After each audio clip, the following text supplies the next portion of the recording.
Well, it was Grand Theft Auto.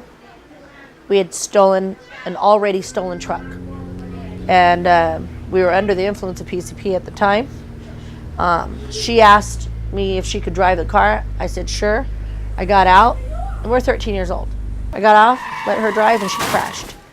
The helicopters immediately arrived, cops everywhere, and there I went to juvenile hall for the first time. And in juvenile hall, there's a lot of gang banging because you're always trying to prove who you are, where you're from, who you represent, what neighborhood turf you claim. The blacks with the Crips and the Bloods, and then the Mexicans, of course, with every neighborhood, under the sun. I mean, and if you're from here, then you would know. If not, then Los Angeles County is made up with probably 300-400 gangs. On every other street is a gang. Only in California. Yeah. Get your grind on.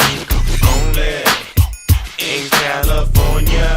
Get your grind on, boy.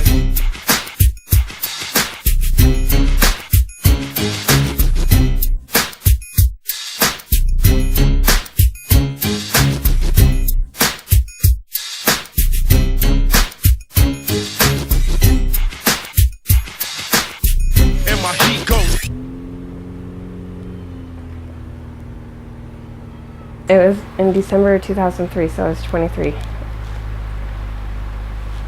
I mean, I lived basically a crazy wild life with Hells Angels from like 17 till 23. So, and then, I mean, I didn't really know like how things were supposed to work basically because I was still young and dumb and using drugs and didn't really care how things happened or worked,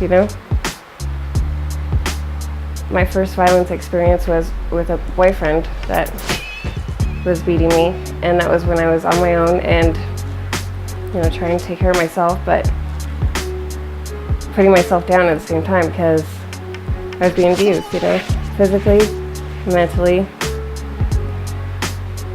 He cheated on me and then kind of left me, but by that time I was already shooting speed, and he got me into that because we were doing it together, I could never do it myself, but he would do it for me.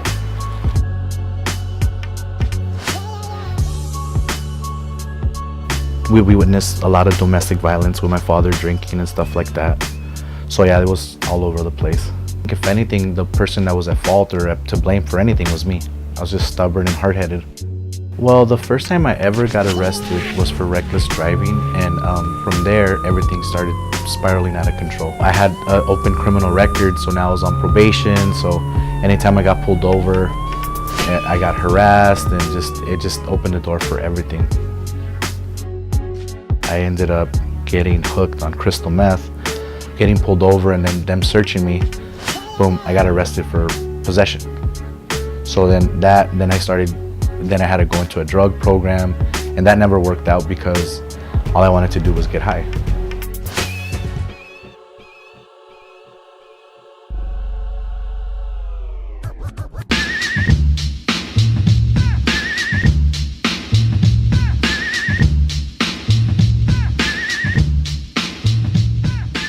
In a phrase, I would say hell on earth. It's dirty. It's ran down, it's very hostile. Within 9 hours of me being there, major riot erupted.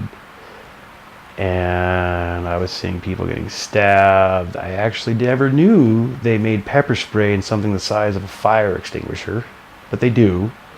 And they came in and they just drenched everybody in the room, and then they actually have these things that look like hand grenades that explode and just distribute these rubber pellets everywhere just to neutralize the situation.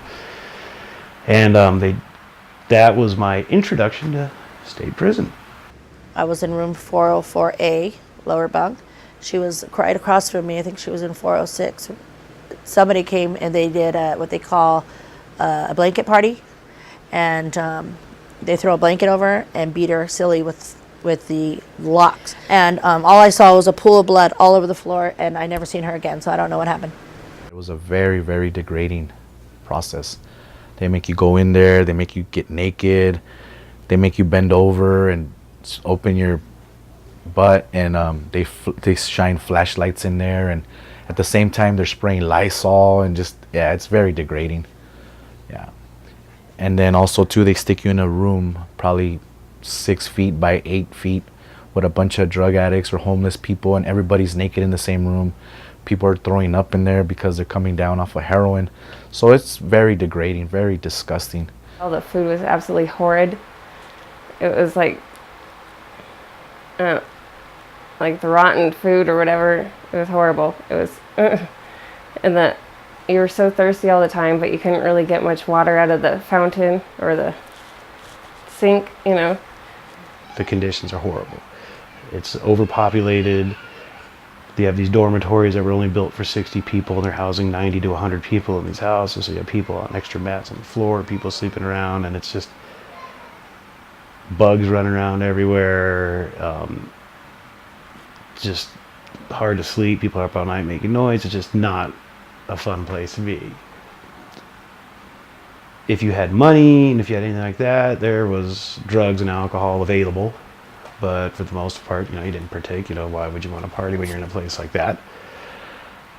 Sit there throughout the day. Here comes dinner. Have your dinner, and then you learn how to play a lot of different card games. I read quite a few books. You know, reading books basically got me through a lot of that. Just blowing through. I'd read a 500-page novel in 2.5 days. And that's about it. It was very, very dull. If you had nowhere to go, they only let you out of that cell for a shower probably once every 3 or 4 days. And the worst thing that you could be in the county jail system is an informant or a rat or a snitch. So if word traveled down with some type of documentation saying this person was a snitch, a rat, or an informant, they would basically get beaten almost to death. I've watched a man defecate on himself because he was getting beat so bad, bleeding, drug around, kicked, people using him as a trampoline. Just the craziest acts of violence you could imagine. It happened. I tried to ask a sheriff, like, what are we supposed to do? And he thought I was trying to be smart with him. He said, don't talk to me because we're going to beat you up. And I'm just like, well, this is my first time here. He's like, don't worry, you'll get used to the process. You'll be back. You're a criminal. I'm the police officer or the sheriff. So it's you against us. And you're in our house, so we're going to win. We can treat you however we want because nobody's here to help you. And they did do that. I've seen it a lot of times personally. They're just as bad as the gang members. So that's what they are. They have tattoos of you know, their shields and all that. They're exactly the same. They're a gang with a badge, that's it. And they're allowed to carry guns, as to where the gang members are not. But yeah, that's exactly what they are. They're just another gang. All you have in there is a few little things. You have letters from a loved one, your address book, and that's all. That's what defines you. There's a few little things, and so if you act up and you're being disruptive or doing something wrong, they'll just come in there and take all your shit and throw it away. And that's it. And so they will be assholes for sure. You have no rights in there whatsoever because there's no proof of it for the most part. They'll do whatever they want and say, I don't know what you're talking about.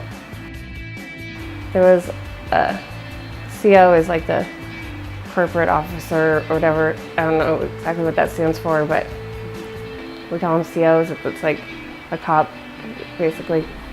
There was one that was always hitting on me. He's like, yeah, come over and get my car and wash it. And I went over there one time, like, oh, hey, I'm gonna grab your car. And I wasn't even allowed to drive the cars. So the cop's telling me to do something, I'm gonna do it. And it's not like I'm joyriding. It's next door. I'm just, you know, pointing around to wash cars or whatever because I was working at the garage. Nothing ever came of that because I was always like so standoffish. You know, this is so too weird. You know, I was still, like they say, fresh beat, you know, new prisoner, and never really been to prison or anything, so, you know. And I've most certainly never been hit on by a cop. And then there was another one that actually hit on me, and I actually kissed him because, you know, at that point I was, okay, and I would get whatever I wanted basically out of the kitchen. But that was as far as it went. Like, I just, you know, and that was it. But yeah, they really do hit on you, and it's real stuff. The men were able to watch us while we showered, you know, because it was open. There was no curtains, you know, you're not gonna, you know, hide in the shower. So it was just, you know, shower heads and little walls. And the guard shack was wide open and looked straight at you. And so if it was a man in there working, then a man saw you. It happened all the time. It happened all the time. That's why they said the elevator rights. Some guards would take the women that would think they can get away with doing things too. And rapes happened all the time. Anybody who goes in there and tells you they're not afraid is either not human or they're lying. So, but it's normal to have fear.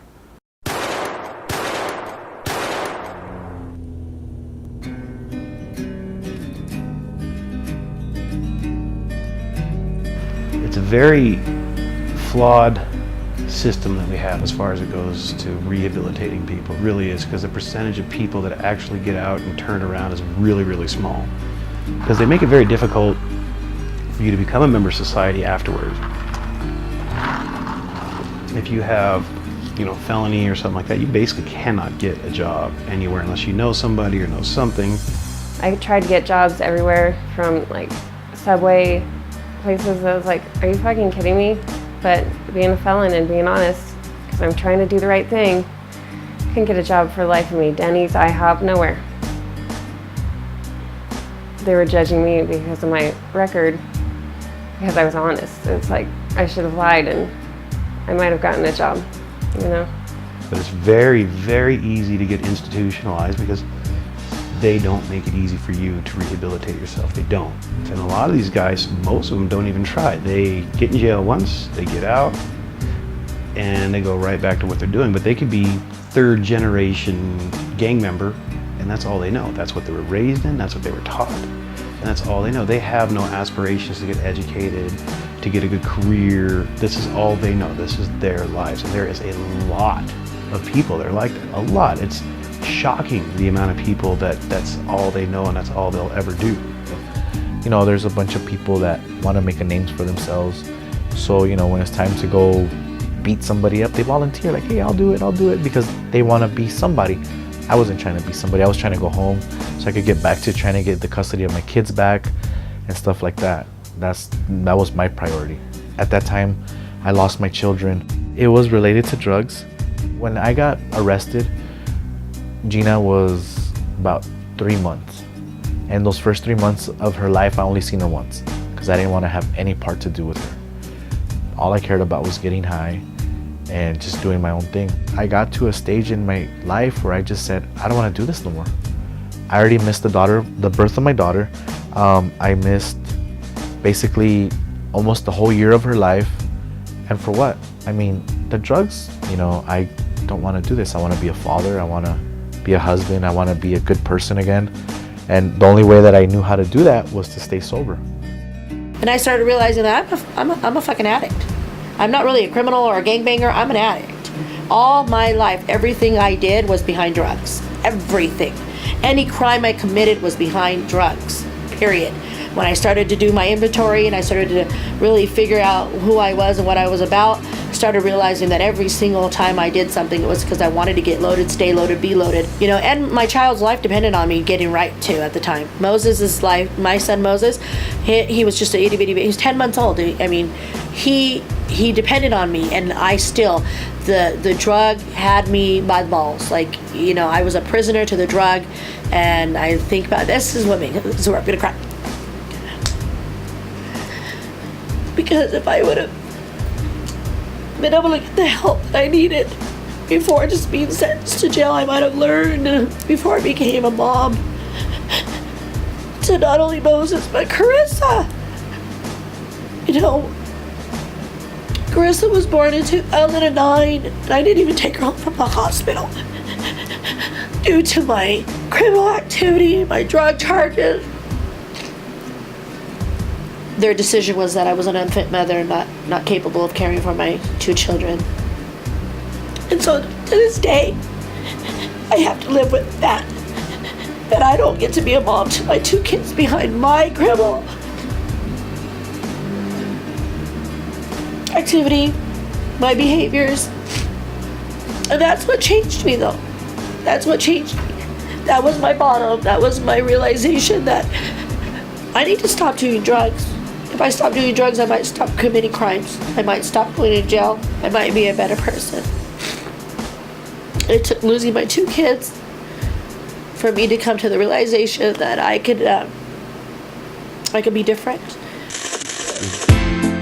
Look there, to live and die in LA, California. What you say about Los Angeles? Still the only place for me. It never rains in the sun. To live and die in LA. Let's go out to all the magazines that support a nigga. All the real motherfuckers. All the stores, the mom and pop spots, A&R people, all y'all motherfuckers. LA, California love part motherfucking 2, without gay ass drink.